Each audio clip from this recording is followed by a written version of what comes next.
Hey, sorry to bug you while your world's expanding. I'm Alex Jaffe, and this is Insert Credit, a show where we almost always ask a bunch of questions that get interrupted by a horrible buzzer. Not today, however. Today, we bring you dispatches straight from the floor of the 2022 Game Developer Conference in sunny San Fran. We have reports from Liz Ryerson and Brandon Sheffield, along with lots of appearances by people you'll recognize. Goodbye forever. This is Liz. I am walking around the show floor, the Expo floor at GDC, about a half an hour before it closes. I don't know. I don't generally do this, but I think that there's something very fascinating about the varieties of brandings and services that have various marquees laid out here. It doesn't have necessarily the gaudy sensibility of an E3. A lot of this stuff is very kind of clean and corporate looking. A lot of services that I don't really know exactly what they are. I'm looking at one that says Apex Hosting, and it looks like it has a Unity Cube logo. And then one that's just literally called servers.com. And then another one called Game Eye, and they're all like in a stark white and blue, and one of them is white, but then there's some red, and they're hanging from the ceiling. Occasionally you'll see like some random games that are in other parts of the expo pop up for these things because they're sponsored by some company that is having them there, and presumably that's what gets eyes on these things. I know one of my friends spoke on, there's an industry stage buried somewhere in the back of the expo, and they have events where people do talks in them, but I don't know who actually is watching and engaging with it, because the expo is this kind of weird passive experience.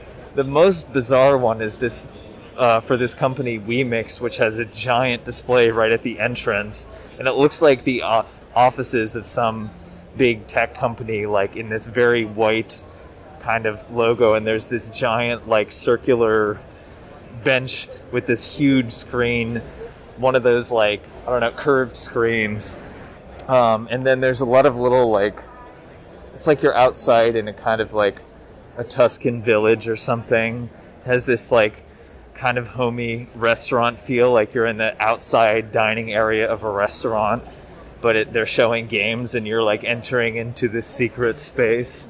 But it all has this kind of like fairly bland, inoffensive corporate colors to it.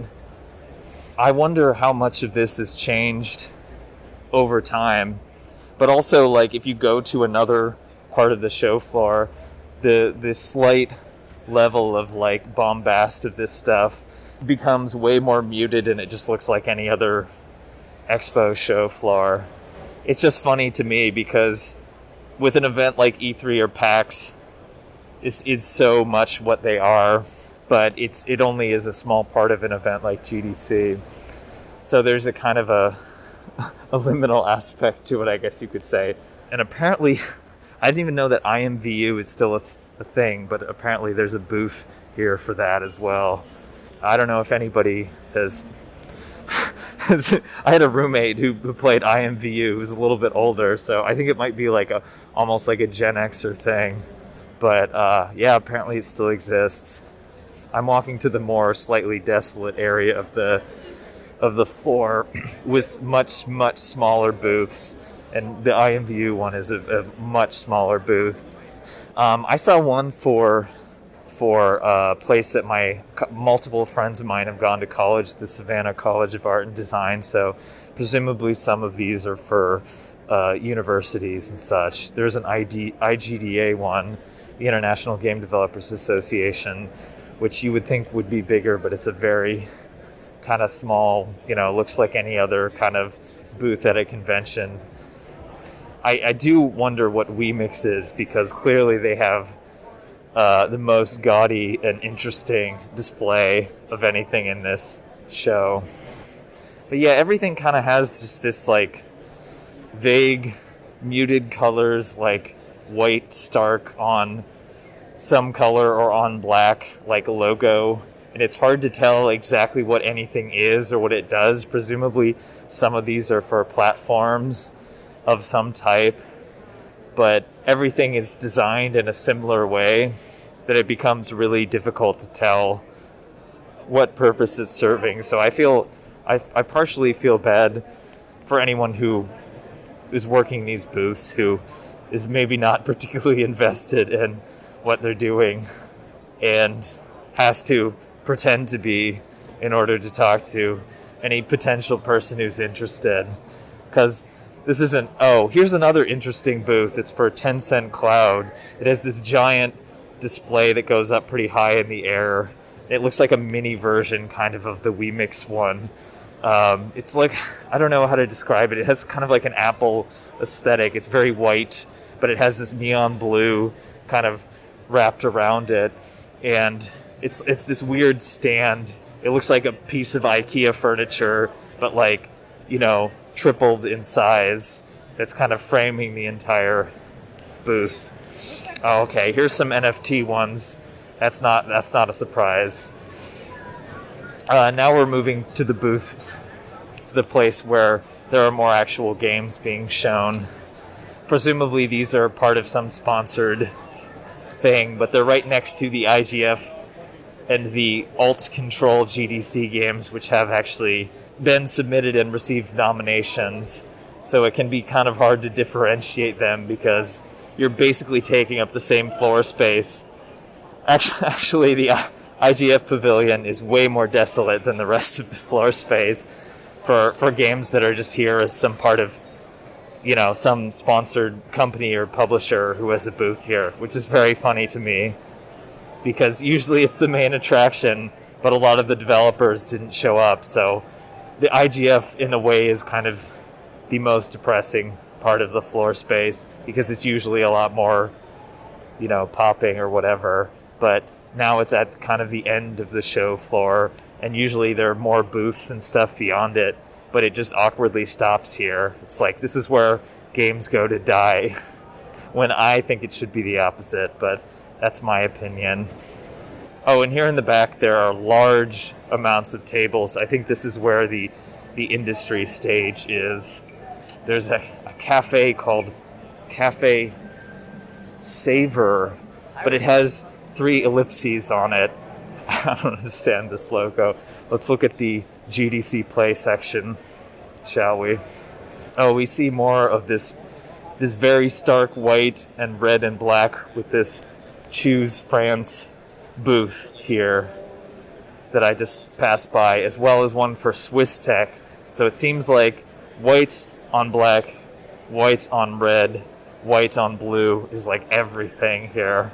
That's just the way that logos are designed these days. This GDC Play area is much more dense, so I'll just walk around it.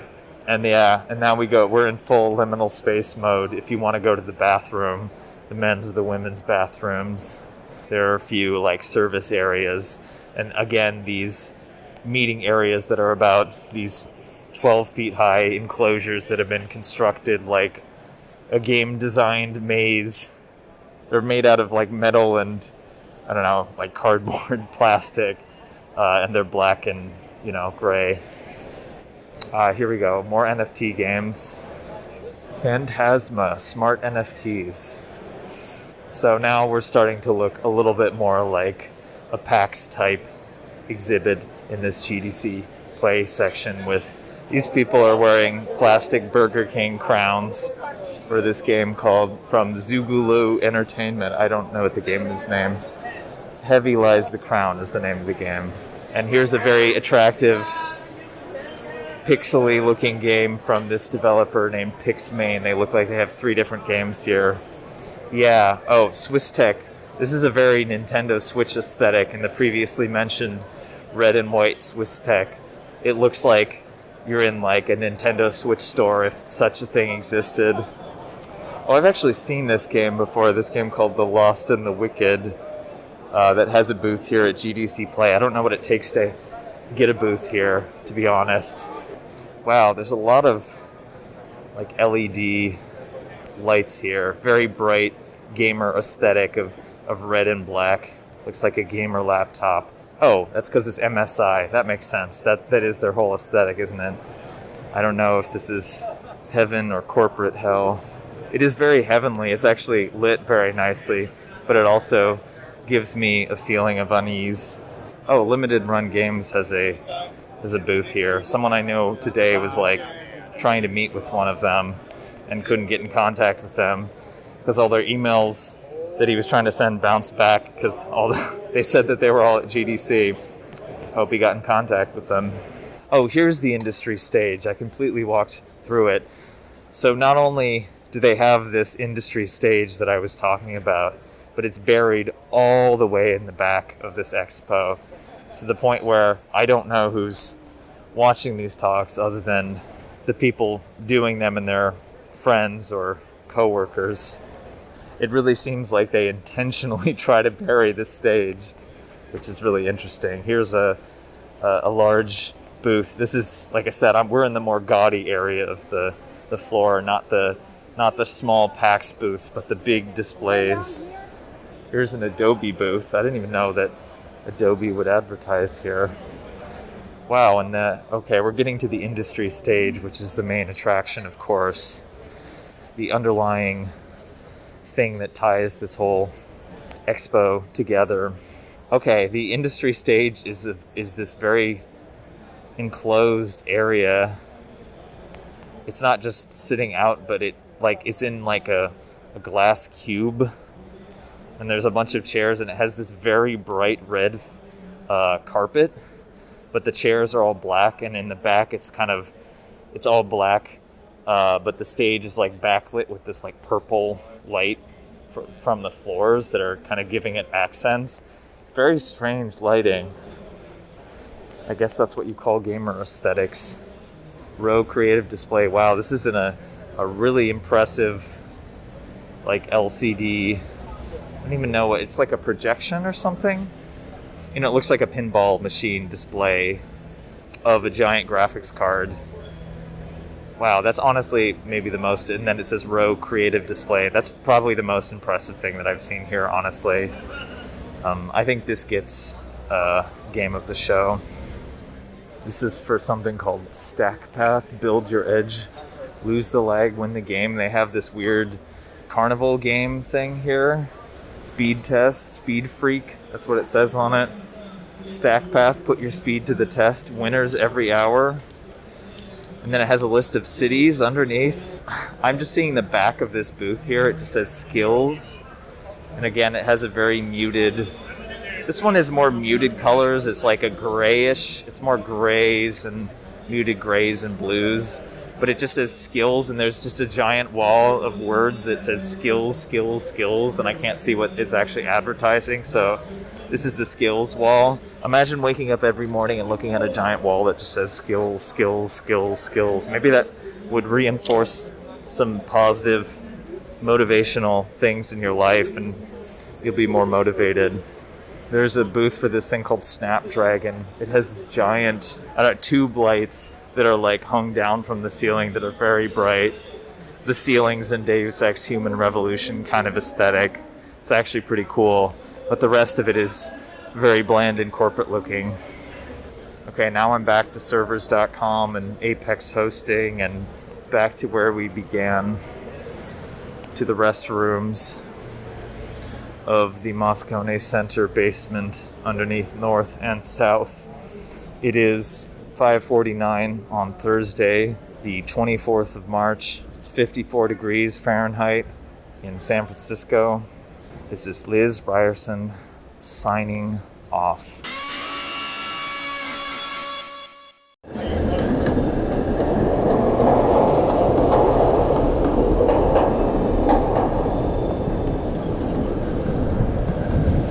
Hello, this is Brandon Sheffield.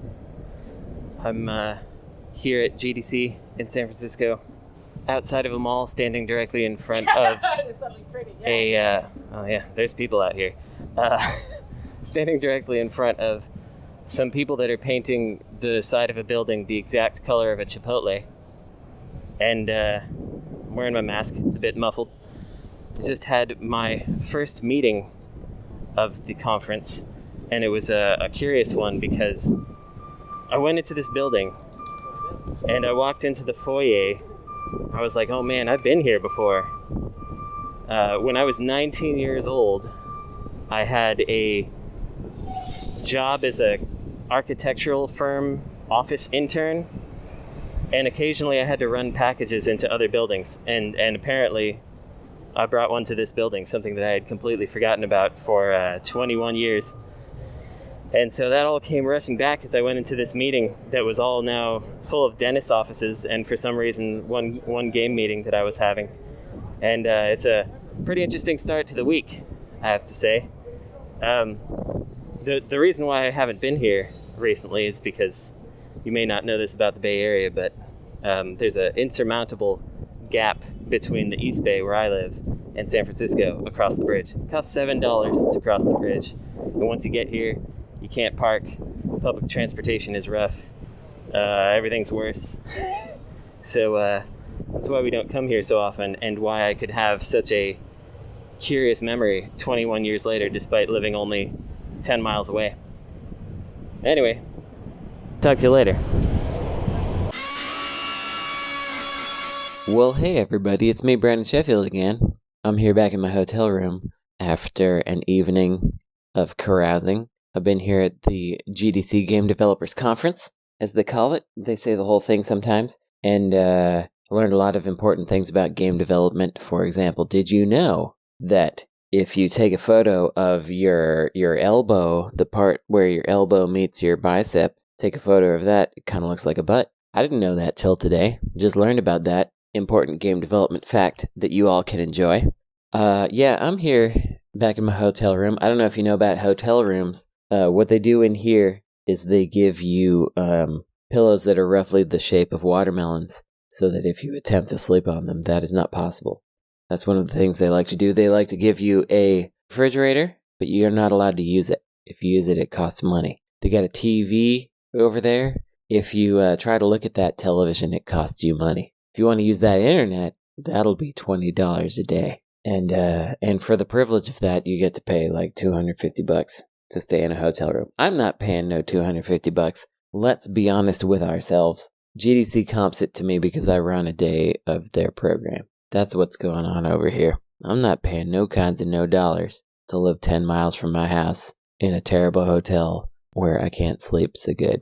Anyway, the point of my talking to you about being here in my hotel room is that I purchased a lumbar pillow from Target, which is nearby here in San Francisco. And this lumbar pillow that is very small in size is what I'm going to use to sleep on tonight, because last night I slept on a towel because the pillows are so bad in here that I thought a towel was the way to go. Didn't really help me. I had some weird dreams. So I'm hoping the lumbar pillow, that's going to be my buddy this very evening. So that's my report from the Game Developers Conference, GDC, Game Developers C, as the professionals call it. Maybe I'll talk to talk to you tomorrow, just like the regular people say. Well, goodbye forever. Oh wow, it's me, Brandon Sheffield. I'm here again to talk to you from the GDC. I don't know if you've heard about this thing called FOMO, the old fear of missing out. That's when you feel like other people are having the good times and you're not having them. That's no good. It's very serious and real at the conferences like this, because it seems like everybody else is at the right place and you're at the wrong place. I just want to let everybody know that happens to everybody forever. I don't want nobody having any kind of fun while I'm not having the same fun as them. I'm getting a lot of text messages as I speak this to you. Chris Graft, I just told him to speak some anecdotes into his phone, and he said, "Oh dang, I'll try something," and he spelled "I'll" with 3 L's, so you know it's going to be good. Anyway, I'm just telling you about how FOMO is a thing that everybody has, and that even myself, someone who, whenever he sees Todd Howard, director of Bethesda Games, says something really obnoxious to him, Todd Howard still doesn't know who I am, and I get to have that fun every time. I get to see him sitting down with somebody I know, and I go, "Oh, hey, how's it going? How's that thing you're doing?" And he's like, "Oh, yeah, and you can just see the light die out in his eyes as he's like, oh man, this guy knows a lot of stuff about me. Do I know him? Am I supposed to know this guy? I get to have that fun every single time I see Todd Howard. And yet I still experience the fear of missing out on the fun that my friends may be having without me, or that my associates may be having without me, without even being my friends. I'm getting more text messages. So, I don't know, can I really talk about FOMO as people are blowing up my phone with the text messages? Maybe I'm being facetious. But I just want to let y'all know, it's okay. I just saw a message from a friend of the show who was saying that they weren't at GDC, and that if you saw one of the 1,000 balding men at GDC, that it wasn't him. And I have to say to you, I'm sorry that you feel that way. I wish you were here. And I hope we can all feel a little better about ourselves. We're all okay. We're all doing our best as long as we are. Let's keep on trying to do our best. We're not missing out on god darn nothing. Tell Todd Howard I said what's up. Is this thing on? I don't know, like, why, like, the whole idea of Todd Howard is funny. Like, one of the things about him, also, like, if you have been around games, or the game industry for any period, literally, any period of time, you have seen Todd Howard. You can see Todd Howard in, 1996. And then you can see him in 2022. And he'll look the same. He's wearing the same pants. And he's wearing the same jacket. And his hairdo is the same. You know, which is, that's awesome, but I don't understand. Like, I think he might have got a little bit, the only difference is that he might have, like, shrunk a little bit. Like, not just height-wise, but just, like, in general.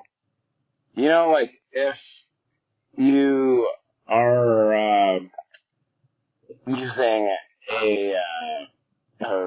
some kind of, like, you're in Photoshop or something, and, or something, and then, you take you click on the top right corner, and then you click it and you drag it, and then you drag it down to be a little bit, everything looks exactly the same, but it's like smaller. And I think it's good that he did that for himself. I love Skyrim. Sorry, I can't let this Todd Howard thing go. Did you know that if you transpose the first letters of his first and last names, both of which are technically first names, by the way, it becomes Hodd Toward? Now, if I were to go up and say, "Hey, Hodd, how's it going?" he can't do anything about it. There's nothing he can do. Did you also know that Toward is spelled the exact same way as Toward? So if I called him Mr. Toward, he's none the wiser. Well, that's it. Bye forever. Well, hey, it's me, Brandon Sheffield. I just got interviewed by the BBC about the Ukraine bundle that we did, which is cool, and I got to talk about the charities and how people could still support them and that kind of thing. But I did have a thought, like, where were you guys when the bundle was still going? And it could have helped it succeed. I don't want to be too negative about it because it's cool to be able to talk about it at all. But I do wish this had happened 2 weeks ago instead of right now. But what can you do? That's what's going on here in San Francisco, California. Looking out my hotel window, seeing a bunch of nonsense. The end. Bye forever.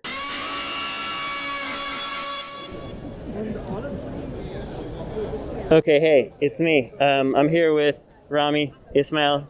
He's gonna tell you something about something. What do you got? So I have been practicing how to be a pilot. I'm a student now. And one of the most important things you do when studying aviation is at some point you're going to fly the airplane alone for the first time. And they call it a solo. And they say your solo is the most memorable flight of your life. And I I understood that on a theoretical level, but not on a practical level. And it was one added factor that really made it extremely memorable. The airfield I fly from is grass. There's no runway, there's no pavement, so it's just grass. And the day that I flew was the yearly fertilization of the grass day. Oh. So the field was just full of shit. So your first solo flight day was... as I would say, it was a bit of a shit landing, but it wasn't my fault. So I'm very proud that I managed to land it. The wings were full of, crap. Excrement. Yeah. But it was a very good solo, and I will remember the smell for the rest of my life. That's very good. Okay, thank you. Bye forever.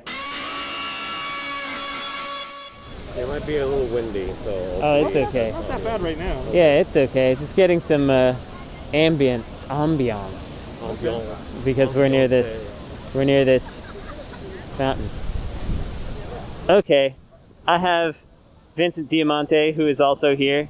Everybody's here.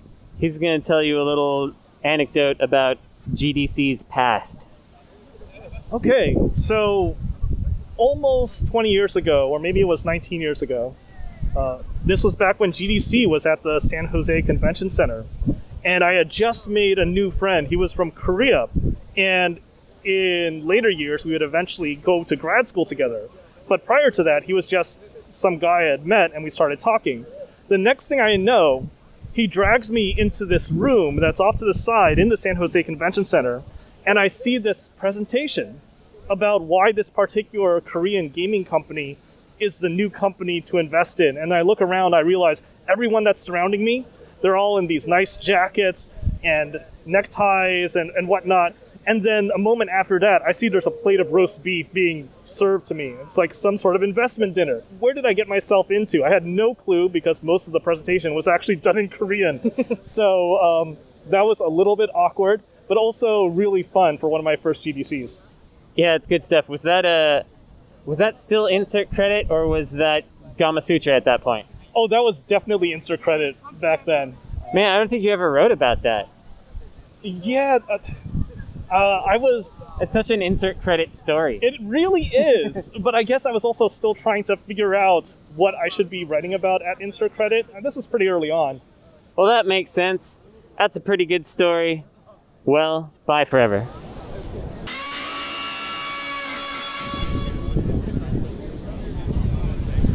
Hello. I'm here with Tyriq Plummer, who just got an unfortunately configured pizza. I'm going to have him describe it to you. So the sauce is not so much sauce as it is just kind of a liquidy soup. But that would make sense if it was like a deep dish, because there's, something to contain the soup. But this is not a deep dish pizza. It is a flat pizza where the sauce is mostly water. I mean, it's buffalo sauce, so it's not bad tasting, but it's the most unfortunate texture, because it flows. I pick up a slice and everything flows off of the slice. Yeah. It is not ideal. All the primary ingredient, which is the chicken, is concentrated in the center of the pizza, which means it is at the tip of each slice. Yeah. Which means that as soon as I pick up the slice, not only the liquidy nature of the sauce causes the primary ingredient to immediately evacuate the surface. It is it's a tasty pizza, but it is difficult to be handling right now. Yeah, that's the report that we got from the Pizza Zone. Important news for everybody. Bye forever. I have Xalavier Nelson Jr. here to give you an anecdote about something that happened somewhat recently. So, here I am. I have purchased a t-shirt with, in giant pink letters, the words "fuck NFTs" on it. I'm wearing that shirt right now. He is. He looks really good wearing it. There's also a teal pant and jacket ensemble with it. It's incredible. The thing is, I have realized that I am too cowardly to wear it during GDC. That's okay. So I have decided that it is not going to make an appearance at GDC, but damn if it isn't going to make an appearance at some point. So I put it on one day. It's very comfortable. I sit down. I'm going to have a series of meetings. One of them is with a very large AAA company. And for some reason, because I am in the comfort of my own home, I don't think about the fact that I have a shirt labeled not just fucking NFTs, but in giant words across the top half of my body. That's the only part exposed during a Zoom. Right. Just the giant word fuck. So we begin this meeting, and I see in the Zoom picture-in-picture window for my first meeting and only meeting of the day, it's just labeled fuck. And I try to adjust my position to show like NFTs or whatever else. I'm like, oh, that isn't, it isn't physically possible. I'd have to contort, this would have to get weird. And so I have the meeting as normal, and eyes widen, and then I see delight spread across faces, and we have this meeting, and it goes really well. And in the wrap-up of the meeting, they said, you know, we know about your work, we really respect what you do, and how prolifically you do it. But when you came into this meeting wearing a shirt that said fuck, we said, this guy has big balls. And in that moment, I understood two things. First off, wait, is this just how corporate culture works? Or they're like, this guy has balls, yeah. I like your moxie, kid. Like your moxie, kid. And the second one is, I can't wear this in the next conversation I have with my parents. So, corporate America loves balls. Wear your obscene shirt until it doesn't work and you deeply regret it. And two, try not to admit on a podcast that your parents will listen to that you wore a shirt that said fuck on it with people in the net worth of the billions. That's the story. Bye forever. Okay, I have Chris Charla here. He's gonna tell us a story about how he discovered one of his favorite punk bands. So when I was a little junior punk rocker, I was really more of a ska boy, and I went to a record store and was like, do you have any two-tone records? And they were like, we don't, but we just got this in from California, and if you like ska, you're really going to like this. And he pulled out Operation Ivy's 7-inch, and so I bought it, and it was amazing. It completely changed my life. And like anything back in the old physical days, you'd just stare at it. And I noticed it carved into the runout grooves at the end of the 7-inch. On one side, it said, Isocracy, eat shit. And on the other side, it said, Crimp Shrine, eat shit. And neither of those things meant anything to me. But fast forward to a few months later, I'm living in Boston. I go to a record store. I'm flipping through the records, and I see a Crimp Shrine record. And I'm like, Crimp Shrine? Crimp Shrine eat shit. I'll buy this record. So they had like 2 7-inches, so I bought them, and I discovered like the greatest punk band of all time. Very good. That's a good story. Bye forever.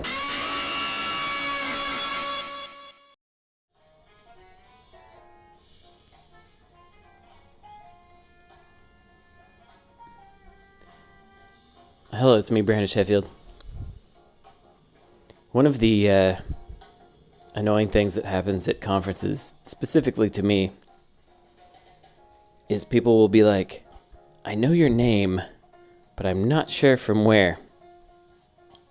And it's like, I can't help with that problem. I don't know where you know me from. But then they're like, what are the games you've worked on? It's like, man, you don't know any of them. I could try going down the list, and sometimes I do, and they don't know them. It's like, I don't know, maybe you know me from a podcast, maybe you know me from because I used to do journalism.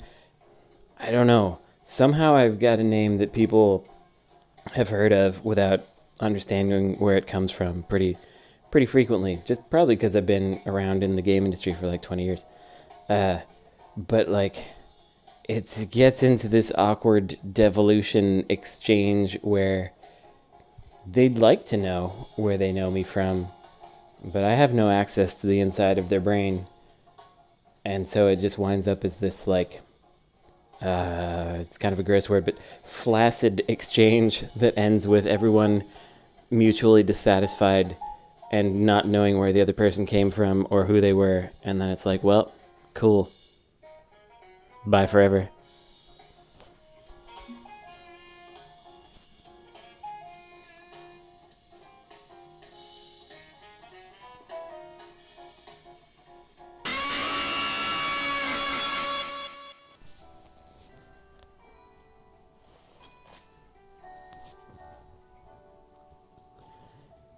some more of my dumb San Francisco versus East Bay and Oakland stuff comes up when, people ask where I'm from when we're at GDC. And I'm like, oh, I'm from Oakland. And they're like, oh, so you're from here? I'm like, no.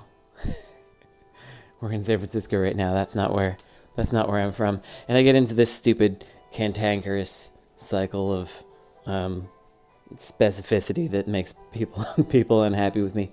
But today, I had a meeting with someone, and they were like, where are you from? And I was like, oh, I'm from Oakland. And they're like, oh, so you're from here? And I was like, no, actually, I'm from across the bridge. It's over there. And she's like, no, I meant you're from America. I was like, oh, yeah, I'm from America. Oops. The end.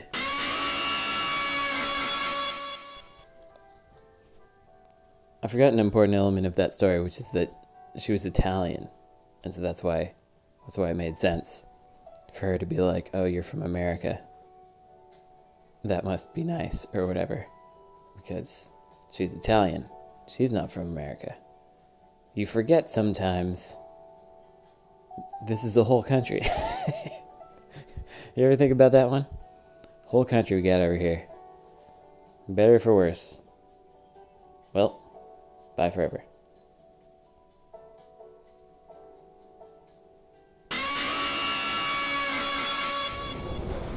Hello, it's me, Brandon Sheffield. It's windy and foggy. That's San Francisco for you. Another funny thing about this masking that I'm doing at this conference, which is good, will hopefully keep me from getting the COVID. But a funny thing is, I met someone for the first time at the DICE show, which was 3 weeks ago. And I was masking up the whole time there as well. Saw them again here at the Game Developers Choice Awards. And they were like, when am I going to see the bottom half of your face? And I realized there's people who I now know and have business relationships with who don't know what the bottom half of my face looks like. Could be anything down there. I think that's pretty funny. Okay, well, bye forever. Hello. I'm going to a GDC party right now. It's very windy. But what is curious about this party to me is that it is taking place on the ground floor of the building where I used to make Game Developer Magazine with my peers. And it's odd. It's like this whole event is conspiring to make me remember things from between 10 and 15 and 20 years ago. But here we are. That's what's happening. Time to head to the office. Alright, bye forever. Hello. I've got Anita Sarkeesian. She has something to say. Here it comes. I thought it was so moving to see friends that I haven't seen in 3 years, and I'd say that was the best part of GDC. That's really lovely, and thank you, and bye forever. Okay, hello. I have Trent Kusters here who's going to tell you something interesting about anthropology and also video games altogether. So I was just telling Brandon that there's this interesting concept where design and anthropology meet, where that's known as the adjacent apparent, and it explains why the light bulb was invented in like 50 places or something like that within 50 years of each other in history. And the reason is because as technology and cultures and the current zeitgeist politically or whatever actually like fractal out into different possibilities, in the zeitgeist there are only, like a tech tree, so many different possibilities that people can take. And so at that point in time, the light bulb is created all around the world by similar people, or people have game concepts around a similar time that may be the same. And it reminded me of this thing that happened back in maybe like 2007, 2008. And I'd say don't quote me on all of this, but you're literally quoting me on this podcast right now, where I believe it was THQ and Activision. You probably have to look up the details. THQ and Activision went to court over this, the box art for these motocross versus ATV games that they'd released similar time periods to each other, but when the box art came out, it was exactly the same. Now, I'm talking like the rally car underneath with the ATV jumping over and then the motorcycle like over the top and the font in the same place. So much so that one of them sued the other one. And then the other one countersued because they were like, well, no, we didn't copy you, you copied us. And it went to court and the judge found that there was no possible way that they could have known that either one knew about the design. They just had the exact same problem space and made the exact same type of game around the exact same time. And it resulted in, when the marketing team got to it, the exact same box game art. Very good. And that's all by way of explaining that we were just talking about how we're making games with basically the exact same concept. That's it. Bye forever. Oh yeah, it's good to get back. Okay. I'm trying this again. I don't know if you can hear this. It's very loud. But I have Young Dief here. Can I call you Young Dief? You just did. I just did it. Who's going to tell you about a place to get pancakes that they do not want to tell you about, but I am forcing the issue. It's so hard to get a table. Okay, next time you're in Los Angeles, look me up. This has nothing to do with me. There's a place called the Griddle Cafe. They make beautiful plate-sized pancakes. They put horrible things in them. Oreos, peanut butter, an entire cupcake. The Griddle itself, not a great venue. It's very cramped, classic Hollywood sort of like dinery vibe. Yeah. Not great for a pandemic. Right. However, they've collaborated with Yamashiro, an otherwise kind of boring Hollywood Hills romantic restaurant that only serves dinner. Oh, wow. And so now you can get griddle pancakes with fucked up things in them at Yamashiro, an otherwise boring place with a beautiful view of the entire city. Oh, wow. So you can go up, and you can have cheap pancakes and look over the city and feel like you're really living the life. That's my favorite GDC thought. I'll tell you what, that's a hot tip. I swear I have meaningful things to say. No. I'm just hungry. Nothing's more meaningful than that. Okay, bye forever. Okay. I'm here with Scott Jon Siegel, who's going to tell you a little tiny bit about an Uber ride. Well, technically it was a Lyft ride. Thank you. My Lyft driver had on the back window a postcard to activate your stem cells to reset and generate into a younger state. And wisely, I asked her to tell me more about the stem cells that would reset and generate me into a younger state. She said with gusto. Told me about the founder of the company, who's a visionary genius. She's only met him once. She provided me with patches whose names were Aeon and Nirvana, told me to affix them to my chest and the nape of my neck. They will make me younger. She took off her mask. She had me look at her, and she said, "Can you believe I'm 59 years old?" And I said, "No, because I'm polite." And yeah, I have a couple patches at home. I haven't put them on myself yet. I'm waiting for the right time to party. I can't believe you said this was a bad start. This is so good. That's very good. Okay, well, bye forever. Hey, this is Nick Suttner. I'm a writer, designer, and I host a podcast called Eggplant: The Secret Lives of Games. And I think my kind of most memorable GDC moment was talking about mental health with some friends. I think going into GDC, I had recently been discussing getting some antidepressants with my therapist because I'm just feeling down these days like a lot of people. I grew up on homeopathic meds. I'm not really a medicine guy, but I feel like I'm kind of willing to try whatever helps these days. And so I was kind of in that process, and you can't get meds prescribed through your therapist. You actually need to talk to a psychiatrist. So I had some sort of outstanding calls out to try to find a psychiatrist to start talking about meds because mental health is such a joke in this country. We're getting treatment for mental health. But at GDC, I ran into a couple devs who, apropos of whatever it was in the conversation, not the thing I brought up, mentioned that they had either started antidepressant meds, or were in the process, or, just sort of brought up that they've been dealing with mental health stuff the past few years as we were catching up. And that was really encouraging to me.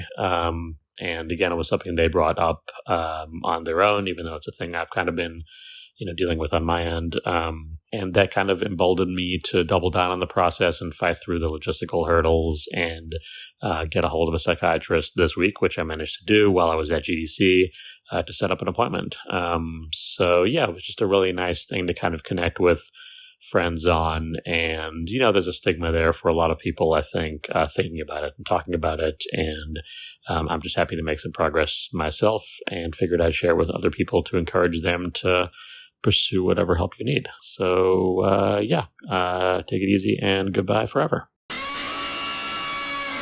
Okay, so something I forgot about the BBC thing, the BBC interview that I got, that I neglected to mention at the time, is they said after it was over, anytime you think you're going to make the international news again, let me know. I don't know when that's going to happen. I don't know if I ever want that to happen again, why should I be doing anything that makes international news?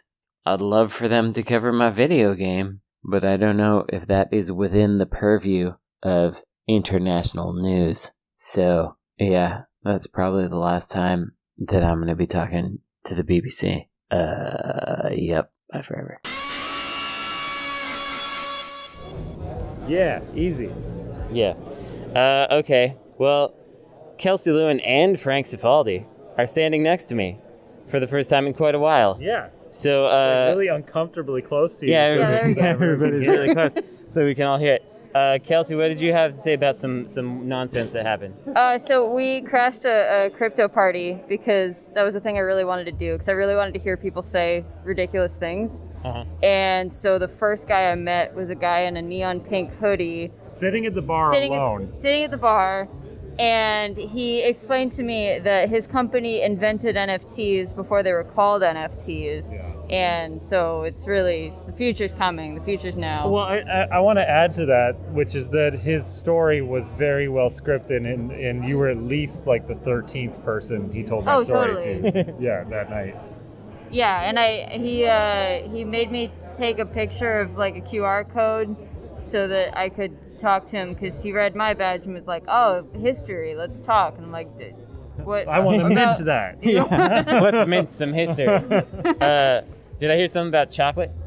Yeah, Kelsey and I went around and sampled every chocolate from the Swiss pavilion. Well, no, not just the Swiss pavilion. Lots of booths had chocolate. That's true, like Canada. We didn't taste the Canada one. Well, that was a full chocolate bar. That's a like big ass. Maple syrup? Yeah, ew. I don't know. But I don't remember the company that had the best Swiss chocolate, but it was a little bit boozy.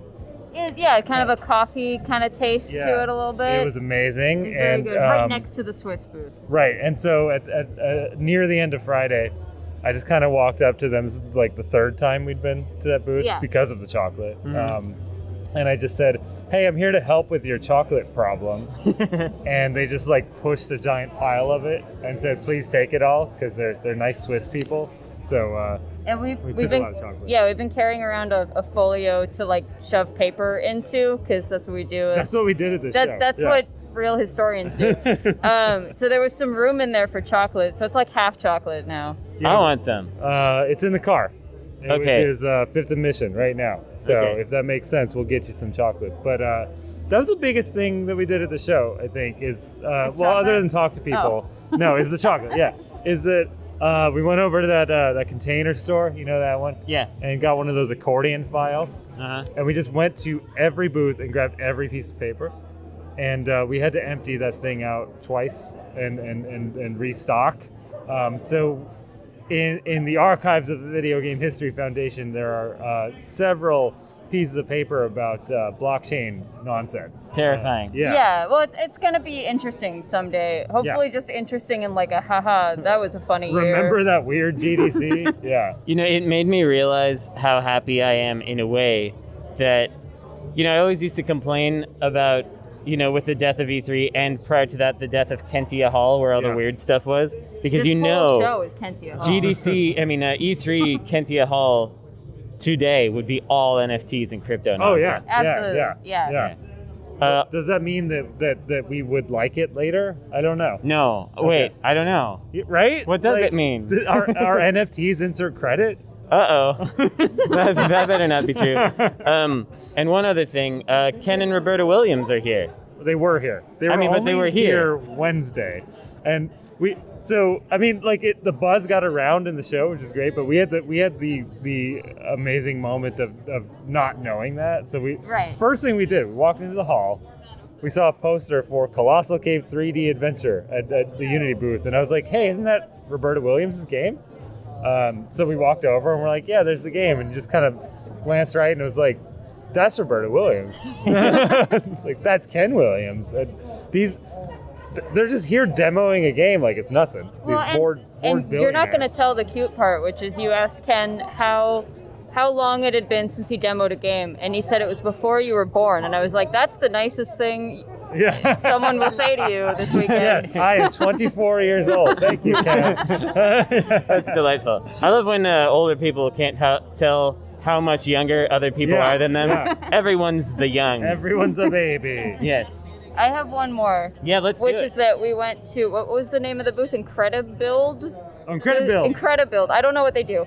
Tools. It's some kind of build tool. Who knows? Your games build faster with Incredibuild. Yeah. Point is, I saw they had a little sticker sheet, and on the sticker sheet was like a Game Boy, and I was like, oh, Game Boy. And the person at the desk got very excited, and they were like, we've got this piece of swag for you guys. It is She went under the cabinet. Yeah, She's like the special swag. Yeah.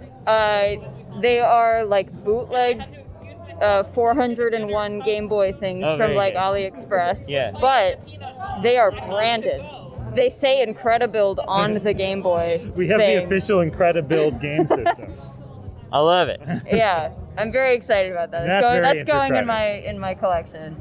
So she told us, I was playing Mortal Kombat all morning. Yeah. I'm really curious to see what Mortal Kombat it is that's on there. Like, is it like the bootleg Famicom one? Is it exactly. Very good. Okay. Well, that's a lot of good information that we just received. That's GDC. That's GDC for you. All right, then. Bye forever. Well, it turns out there's more. What? Oh, yeah. Frank has more stuff to say. Yeah, so after Brandon hit stop on the recording, I was like, oh, wait, there's another like older person at a booth story that's pretty good, which is that way in the back was a booth for a game called, what is it, Mutant Football League? Mutant Football League. Not Mutant League Football, but Mutant Football League. Oh. But the developer of that game, the lead designer, is Mike Mentheim, the Mutant League Football guy, and he was just at that booth, and it was like, oh, you're that guy, and we got to talking, and I don't know what brought up his career, but he just, like, the first thing he said was, I was the designer of Fester's Quest. It's like, wow, let's talk about Fester's Quest. Let's talk about your poor design decisions. It wasn't phrased that way, yeah, but I happen to know that in the later PAL release, I fixed a bunch of stuff, so I brought that up, and he's like, yeah, it was my first game, but I like when you can shoot 3 triangles at once. Yeah. Right? Isn't that one of the shots? Three triangles. I don't know about triangles. It does a lot of sine wave stuff. Yeah, there's sine waves. And it gets really terrible because you're in tight corridors and you're just like shooting into the wall like by trying to shoot forward. It's terrible. Man, I played that game so much. Yeah, it's pretty probably good, one bad. of my top NES games in terms of how much I played it. Oh, and that it's completely inaccessible, and that sounds... No. It's actually because my stepbrother had it. Got it. So like there's something we to just it. Had it. There's something to it. Well, the music is one thing. Yes, anyway, the music. Sorry, go ahead. My favorite part of that interaction is that we're explaining who we are. Oh, we're from the Video Game History Foundation. We maintain this archive of video game history for people to study, and he's just like, yeah, I got boxes full of stuff. You should just get it. There we got go. all my design Chicago documents. People, man. These Midwesterners, they got basements. They just hang on to things. They do. It's lovely. I'm putting this on tape, by which I mean Brandon's phone, so that we have proof that he owes us his stuff. Yeah, I think he probably listens to this podcast. Yeah, so. Oh, he listens. Yeah. He's a listener. Mike Menheim is Patreon supporter number 3, I believe. Yeah, I think so. Yeah. But, That's probably true. I don't know, but that's probably true. But yeah, man, you want to read that Fester's Quest design document. Hopefully we'll have that soon. Well, I'm ready. Okay. Those clonking sounds that you've been hearing are people taking GDC literally apart as it is time for us to go. And so, bye forever.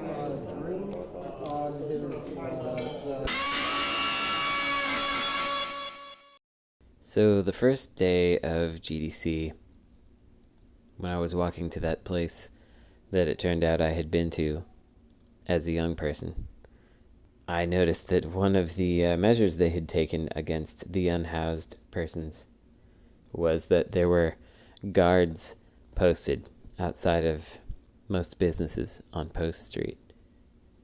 And one place in particular was really striking because it was a clothing shop and they had a decal on the front. I don't remember what it was called, but they had a decal on the front window that said something like a fun, light, casual place to shop. Something like that. And standing directly in front of the door was essentially a rent-a-cop in riot gear. Didn't have the helmet, but had like bulletproof vest and the shin things and just all accoutramented up. His hand was touching his gun and he was standing directly in front of the door in case he wanted to go in there and have a fun, light, casual shopping time for clothes. It really encapsulated the San Francisco vibe of the present time. But now, GDC's over. It's the final night. I'm here in my hotel room by myself because somebody that I was in a talk with, gave a talk with today, found out they were positive for COVID. And if that isn't a fitting end to my week at GDC, I don't know what is. So, thanks for listening. Bye forever. Insert Credit Show is a production of Insert Credit and is hosted by Alex Jaffe, with Liz Ryerson and Brandon Sheffield reporting for this episode. Original music by Kurt Feldman, editing by Esper Quinn. Thanks for listening.